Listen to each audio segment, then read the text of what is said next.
Here are 3 players to watch in the NCAA tournament that if you don't know, you better ask somebody. Everyone just loves New Mexico to upset number 6, have the potential to go at least one more round. Deron Holmes, Shahade Wells, and Enrique Freeman, 3 players you have to know about.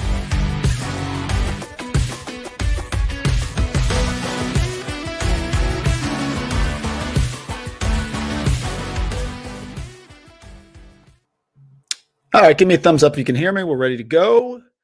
Great to have everybody back. After a really good Tuesday, we are moving forward. Things are going well here. FTNFantasy.com, only place to be. Later on today, for subscribers, my article is coming out for March Madness, how to pick the brackets, the trends, all that stuff is coming out. You're going to want to be here. The only place to be. Our baseball product is flying off the shelves as well. You can be in on that. Get here for fantasy baseball. I'm on Sirius XM Radio 8 to 10 every night, Monday through Friday on Sirius XM Fantasy Channel. It's channel 87. So we will be covering baseball there as well. So everything is covered here at FTN Fantasy. You got to join us. We're ready to rock and roll. So as always, what I'm going to do is I will be here. I will give you some of the games that I have, and then I will be in the Discord for the subscribers. It has gone really well. They've had some questions. We've gone back and forth, different games, players, things like that. You're going to want to be there. So as always, thank you, everybody. Who we got here? Tommy B, FAU tonight. Interesting one. Tommy, I'm not saying I'm against that, but very, very curious. Kyle, great to see you, buddy. As always, mid-major action. Yeah, I love the mid-majors. You know, I love the small schools. Hashtag basketball. Narcolepsy. Kyle, you got that. Jason in the house here. Yeah, all these games we're going to cover. Sure, absolutely. Get it, Jason. Great calls. Always think to have you here. Here we go. Let's go through it. First game. I'm going to take the points with Old Dominion. Marshall has kind of hit the skids here, going the wrong way in the Sun Belt. Marshall has lost their last 2 games to South Alabama in overtime away in Louisiana. This is their 3rd of 4 road games here. Now it's Old Dominion. They have not played Old Dominion yet this year. Old Dominion, very up and down, but they've struggled. They've lost 3 straight games. To me, this is a coin flip game at home. When they've been at home, they beat Texas State. When they've been at home, they beat Coastal Carolina big. They beat Southern Miss. They have played pretty well at home over the course of the season. And you know that they always play at a slow pace, so points are at a premium here. Marshall coming in, just not the normal Marshall team that we expect. Cornelius Jackson taking over for the first year. So when you have a first-year coach towards the end of the year, I do expect a little bit of a slide. It's just an adjustment period. It's a new team, and sometimes you get off hot. Marshall has not been the same team this year. They're terrible from the free throw line, 68%, 31% from three-point range. We are going to take the points with Old Dominion. I do think Binghamton's better than New Hampshire, and laying a lot of points I hate, especially late in this year. You really have to be sure to lay these points late in the year because the games are very close. You know, everyone wants to pick favorites and overs. That's just the usual thing. But in this situation, I'm going to take them. They lost Binghamton away at New Hampshire on January 11th by 7 points. And Binghamton has played pretty well lately. Since the start of February, they beat Vermont at home. They beat Albany away. They beat UMass Lowell at home by 12. They played home to Bryant. They lost that one. They have trouble with teams that like to push the pace and get up and down the floor. And that's not what New Hampshire is going to do. If you push the pace against Binghamton, you can have some opportunities, but New Hampshire is not going to do that. This is a payback spot. This is Binghamton at home. I don't trust New Hampshire on the road. New Hampshire away lost to Vermont by 20. New Hampshire away lost to Maine by 25. New Hampshire away lost to UMass Lowell by 17. I'm going to get Binghamton in a revenge spot here. I'm taking Binghamton and laying 8.5, and you know I hate laying those points. Saying the America East. How many times have we said this year? And when we say it, we usually are right. If this team is as good as I think they are, they find a way to win this game. I think Maine is pretty good in the America East. I think Chris Markwood has done a great job. They are 8-3. They are 2 games behind Bryant, and they only play Bryant one more time. They need Bryant to mess up in order to get a share if they can beat Bryant, and that game's going to be home. They lost to Bryant away big time. But Maine is coming off the loss at home to Vermont. They've lost twice to Vermont. They have a struggle with Vermont, but I think they can beat Albany. They beat Albany at home by 21. I don't think they lose 2 games in a row. They're very good at home. They're the number 1 3-point shooting team in the America East, 39.2%. Albany's metrics under Dwayne Killings are just terrible. They can't make shots. They're not good at defending inside the arc. They're not making their free throws. Albany has gone back and forth. They did win away UMass Lowell. but they lost at home to Vermont. Then they beat Bryan away. That was a good win, but then they lost at home to Binghamton. They lost at home to UMBC. They're very up and down. Albany now hosting Maine. I get it. It's a tough spot. I think Maine's better. And I think if you're going to beat Maine, you have to speed them up, and Albany's not going to do that. I am taking them there. Georgia Southern has not played App State yet this year, so I'm going to go with App State at home with a big win over Georgia Southern. Appalachian State has been a team that we have backed throughout the year. They're very well coached by Dustin Kearns. They had a good run here. They were 0-2, and they were 6-7 on January 2nd. Since then, they won 5 straight games. Then they lost away to Arkansas State, who's the best team in the conference, or one of them. No shame there. Then they beat Louisiana Monroe. Then they get stunned by Old Dominion at home. That's the stub your toe game, which everyone has. Then they win 4 straight games. Then they lose away at Georgia State. They're playing Georgia Southern, who they have not played this year, which is an advantage to App State because Georgia Southern and the type of defense that App State's going to play, very, very difficult. App State at home is also pretty much a wagon. They're great at defending inside the arc. They're great on the defensive boards. The only way you're going to get to them is you can put up serious points. And yes, Georgia Southern gets up and down the court, but Georgia Southern is not an efficient scoring team. And they have the worst free throw shooting percentage of any team in the Sun Belt this year. So the unfamiliarity is leading me to App State -8.5. Zach Spiker struggling with Drexel. And going to Delaware on the road is not the place that you want to go because Delaware at home can actually fight a little bit. Delaware has lost 7 of their last 8 games. They lost away at Drexel 67-54. But Drexel is just as bad. Drexel lost in 2 overtimes to Monmouth. Drexel lost away to Townsend. Drexel had a great game at home against William & Mary, and since then they have just completely gone the wrong way. UNC Wilmington 2 overtimes loss. Hampton away loss. William & Mary loss. Going the wrong way. Don't like Drexel on the road, especially because they have the worst free throw shooting percentage in the CAA.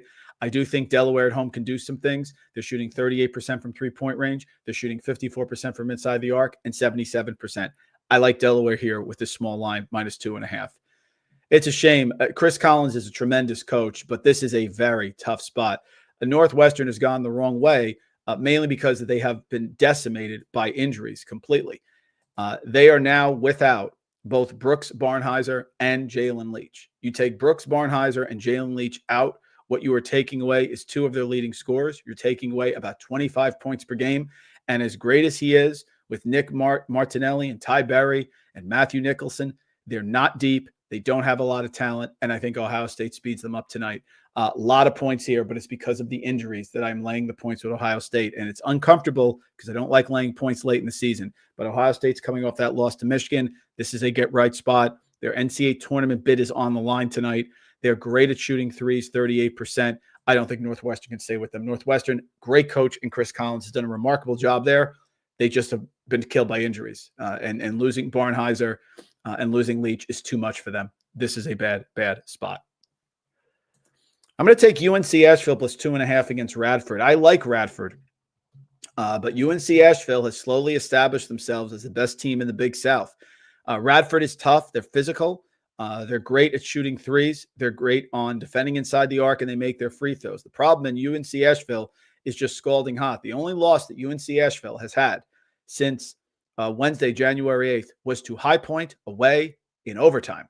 They are lethal. Great coach in Mike Morrell. Last year was a great year. This year they struggled early on. They ended up going 3-4, but they are number 1 in forcing turnovers. They are number 1 at not turning the ball over themselves. They are great at shooting threes. They're great at the free throw percentage. I know this is on the road against Radford here, but I am going to take UNC Asheville +2.5. You're going to give me the 2.5 points. I think Asheville is just as good, if not better, than Radford, even on the road. So this is a coin flip game. I will take it here. Don't like Charleston all year. Like Northeastern at home. Northeastern has been up and down, but at home they have played very well. Charleston is going to rely on those 3-point shots. Northeastern has won their last 2 games against Campbell and Stony Brook. Their defense has also been a little bit better, which is good to see. They're great on the offensive boards, especially at home. Charleston's going to come in with Chris Mack. They like to shoot the 3. They have the 3rd most shots from 3-point range within the CAA, but they have not had the consistency they had under Pat Kelsey. Lost away at UNC Wilmington, lost away at William & Mary, barely won at home to Elon, 88-83. I think this is a bad spot here. They beat Northeastern at home, 87-85, so payback spot here. Northeastern at home, getting 1.5. I like it. Isn't it time for Towson to lose? I mean, at some point, Towson has to have a bad game. I know that Pat Skerry is tremendous, but they have the nation's second longest winning streak at 12 straight games. They are now going on the road against Elon. This is an Elon team that they have yet to see this year. And Elon, as much as they've struggled lately, has been tremendous under Billy Taylor. They're great on the boards. They're great at defending the three-pointer. They're great at defending inside the arc. Very physical team. Love everything about Elon. They're really establishing an identity, which is what they have. Now, this is the perfect spot for Towson to stub their toe. Towson is leading the CAA. They have a 2-game lead over UNC Wilmington. So even if they lose this game, they're fine.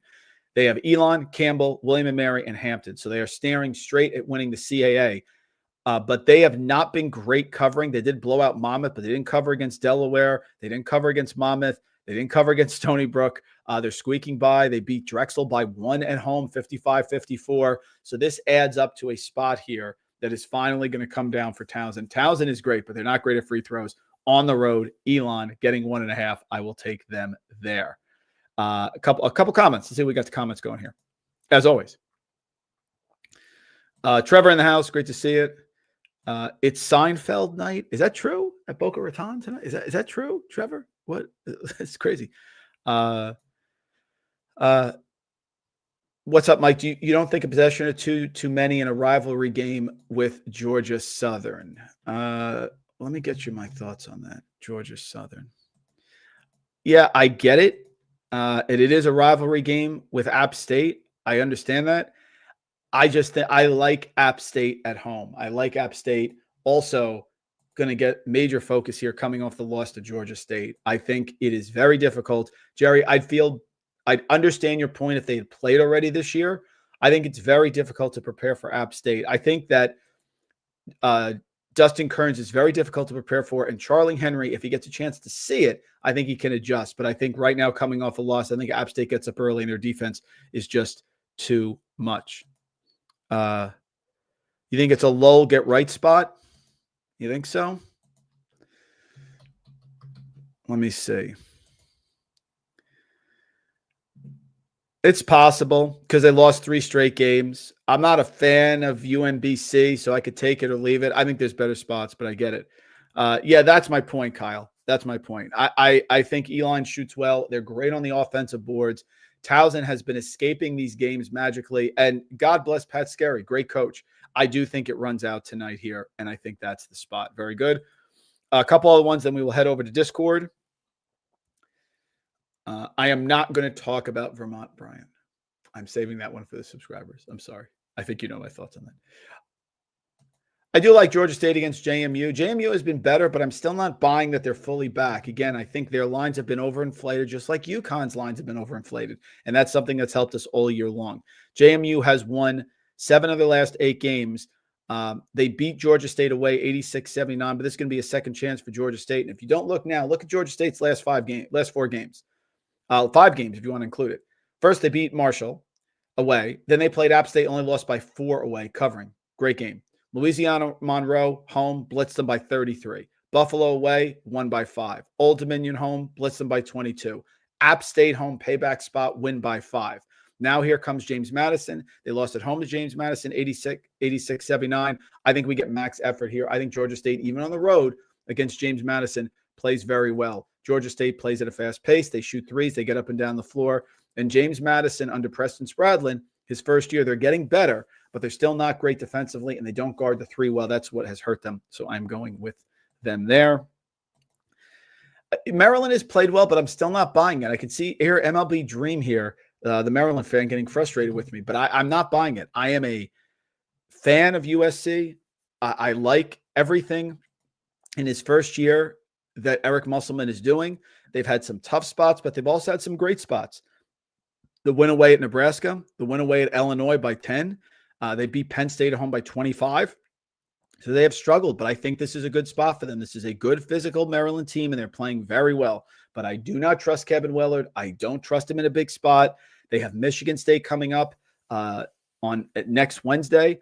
They are 10-5. They're 20-6 overall. Right now, Maryland is flying high. They're 10-5 here. They're only a couple games behind Michigan for the Big Ten Conference. They're right there. but I think USC is physical. I think they have athletes. I think Musselman gets his team going.